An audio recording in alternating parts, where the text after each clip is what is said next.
asalaamaaleykum wa rahmatullahi taala wa barakaatu. Ginnaaw bu nu sante yàlla sunu boroom julli ci sang bu sell bi Seydina Muhammad, ñoo ngi jaare bokki réew mi di jaare bokki région bi nu nekk muy région de Louga, di jaare bokki arrondissement Koki, ci jaare nag bokki commune bu mag bi di commune en exercice muy dëkk bu sell bi di Njaañuk Njaga. bu nu nee Njaañ nag di jaare li wër Njaañ yëpp,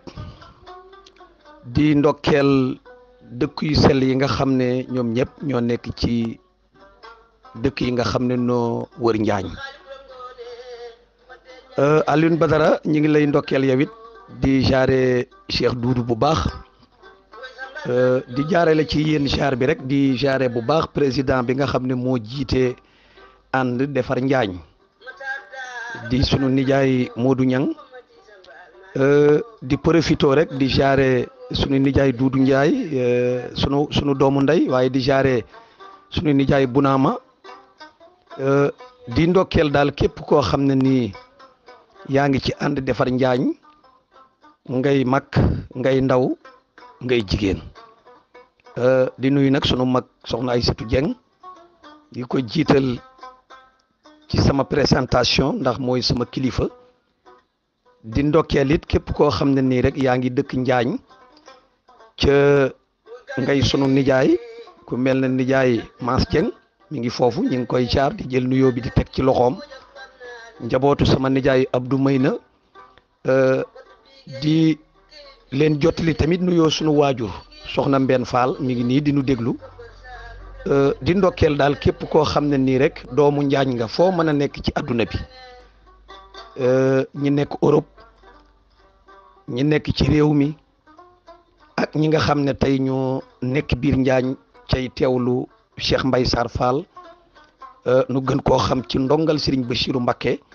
di taalibeb Serigne Moussa Gagne Siré, di taalibeb Serigne Abo Mbacké moom Serigne Moustapha Bachir, waaye nag di tarbiya Chérif Mohamed Taqula wuldu Cheikh Dieng wuldu Cheikh Mohamed Vadal wuldu Cheikh Al Adramé doomi Cheikh Mohamed Taqula Soufiyu. ñoo ngi fii ci Sagata ci dëkk bu mag bii nga xam ne fi la ñuy waxtaanee waxtaan bi.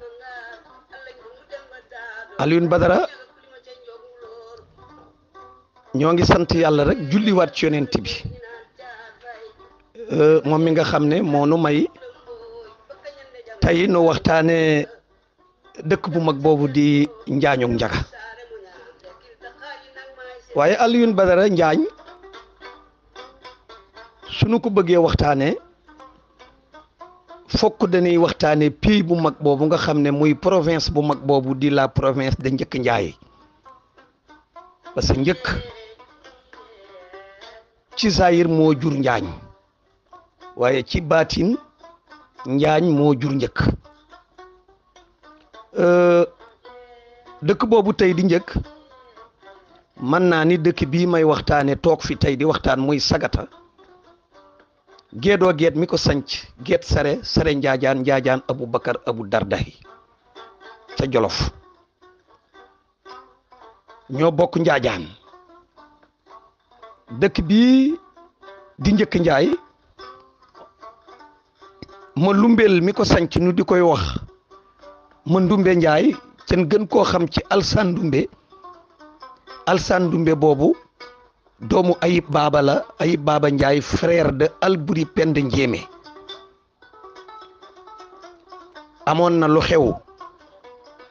ci province bi ci jamono boobu ci diggante Biram Pend Njéeme mi nga xam ne moo yoroon nguur gi, ca am benn lingeeram bu dëkkoon Siin bu mu yoroon. lingeer boobu nag yàlla def mu amoon problème ak lingeer yi nga xam ne moom la buur ba Jolof yoroon muy Biram Pend Njéeme moom. lingeer boobu sax wax nañ ni moo sanc fu ñuy wax war xoox.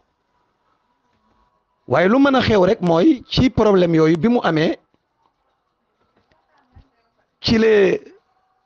Malombel moomu nu gën koo xam ci Alsaan Ndumbe Alsaan Ndumbe yàlla def na moom ci boppam nag mooy ki nga xam ne moo def gàddaay gi waaye wax na ni bi muy gàddaay it ànd ak njabootam ànd ak i alalam ànd ak ñi mu war a àndal ñëpp ci gàddaay gi waaye nag dafa ànd ak nag ay doomi baayam ku ñuy wax Alsaan Binta Dia ak Sala Jaxeer mi nga xam ne ñooñu doom lan ci Almajeen Njaay Almajeen nag mook Ayib Baaba ñoo bokk li nu bokk kon Cheikh Doudou yow it ñi ngi lay ndokkeel bu baax ñi ngi gis yaa ngi dugal sa présentation di wax ne daal njaañ mënuñu ko waxtaane ca waxtaane wunu njëkk njaay googu nga xam ne tey mooy njaañ kon li nu mën a jàpp foofu mooy Mandumbe Njaay nu koy wax Alsaan Ndumbe di rakk ci Ayib Baaba nekk frère ci Alburi Penda Njéeme kooku moo sanc njëkk ànd ak ay doomi baayam muy Alsaan Binta Dia ak Sala Jaxeer Njaay ñooñu Almajeen Njaay leen jur Almajeen nag ak Ayib Baaba ñooñu dañu bokk baay ca bokk nu ndey ñooñu nag ñoo quitté la capitale de l'empire ci benn gox bu bees bu ñuy wax dans l'ouest di Jolof ci wetu Njàmbur pour wut seen tranquillité foo xam ne nii danañu fa mën a sàmm seen ngor sàmm fa seen jomm loolu moo waral bi nu quitté pouvoir bi nag ànd ñoom frère yooyu wax na ni ñi ngi ñëw ci benn localité bu nekk vers l'ouest di Njàmbur ci benn bërëb boo xam ne nii ñi ngi ko gënoon a xam ci bërëb bu ñuy wax Càmbeen Sàmb Càmbeen yaakaar naa ni soriwul Njaañ Càmbeen googu foofu lañu installé booba wax nañ ni sax Càmbeen booba ñëwagul ndax Càmbeen ñi ngi jóge dëkk bu ñuy wax day sëmb mi ngi ci wetu kër Mor Abdoulaye Sey day sëmb googu jaalo gañ siré mi ko sanc ak noota jegéej ak Bukaari Biige ñooñu ñoo sanc day sëmb noota jegéej mooy ñi sant Ba ña nga fa ba léegi góor gi Màggat Ba ma nga fa Bukaari Biige mooy ñi sant Sàmb ñooñu ñooy njobbu Sàmb ñooy sanc njobbu ba léegi ñi ngi njobbu gii tey nga xam ne soo demee da nga fa fekk njabootug Càmbeen ya fa nekk waaye ñi sanc Càmbeen it di kër maam Amar Sàmb ñooñu tamit dañu jugee ci njobbu man di alxuraan di wut ñoom it fu nu jaamoo seen borom moo tax bu ñuy nettali histoire njëkk dañuy wax ci bërëb bi nga xam ne tey fa la Càmbeen Sàmb googu nekk Càmbeen googu sax am nañu jaxasoo ak dëkk bi nga xam ne mooy Njaañu Njaga muy jaxasoo familial ñooñu nag bi nu sancee muy Alsaan Ndumbe Njaay daati organiser nag sa famille et sa province ni mu ko organiser mooy daf ko diviser en 3 groupes moom mooy le chef de province moo gérer province bi mooy gouverner moo yor exécutif yi ci ay wetam am na ay personnalité encore yu mu faloon mu indi le chef de l'armée composé des hommes valides chargés de protéger la province ay nit yu dëgër yoo xëy ñoom it ñi ngi ànd ak chef de province bi ba tey ñoom it ñoo occupé woon li nga xam ne mooy sécurité bi waaye mi ngi faloo nit ñi nga xam ne ñoo yor wàllu jugement bi muy ñi ko seqoon di un ensemble des notables muy notable yi nga xam ne ñoo sekkoon li nga xam ne mooy province bi nu ko installé mu nommé woon nag un imam dans la famille de Sala Jaxeer ñooñu ñoo doon diriger li nga xam ne moo doon wàllu alxuraan bi ak wàllu jàkka ji muy les affaires religieuses. Troisième groupe mi ngi chargé woon li nga xam ne moo jëm ci l'économie agricole mooy mbay mi la terre muy suuf si waaye mi ngi tànnoon ko ci famille Njaayeen Xuur lii moom la Alsaan Ndoumbe organisé woon li nga xam ne moo nekkoon province su Njaañ mu nekkoon l'exécutif, le judiciaire, la défense appartenant à la famille Alsaan Ndoumbe Ndiaye, frère de Alsaan Binta Dia. L'économie, les terres étaient effectuées à la famille de Ndiayeen Khour, muy famille habitée le Khour en wolof. Les affaires religieuses étaient gérées par la famille de Sala Jaxeer, le petit frère du chef de province. L'organisation de cette province obéissait à ces critères. Noonu la ñu ko organisé woon.